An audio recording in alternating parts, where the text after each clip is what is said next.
Tātad vīrietis un atbildība. Atbildība ir ļoti svarīga lieta vīrieša personībā.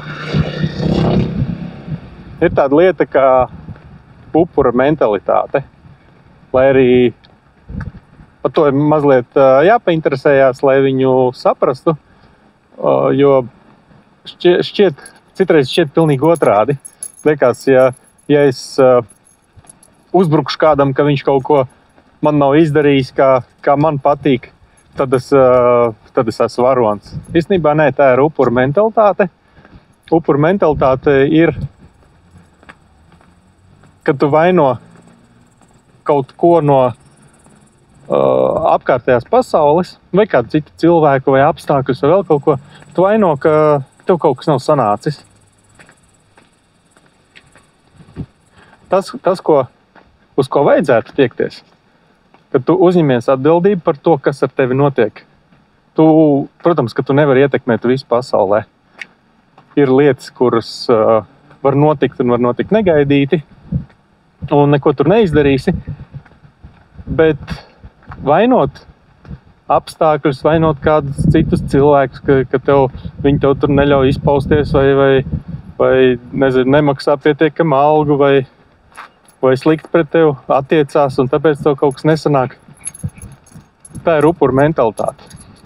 Ir jāuzņemās atbildība, ka tu izlem, ko tu darīsi. Tu neatbildi par sekām tādā ziņā, ka tu nevari, piemēram, tāds vienkāršs variants, kā es ierakstu YouTube video, tā ir mana atbildība, es viņu ierakstu.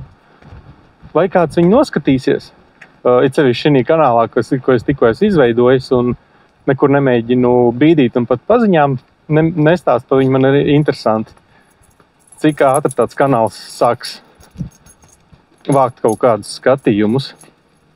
Tātad izveidot video, nolemt, ka es to darīšu, rakstīt video, tā ir mana atbildība. Cik cilvēki viņu noskatīsies, tas vairs nav manā ietekmes zonā. Un es uz to skatos ar interesi, kas tur notiek.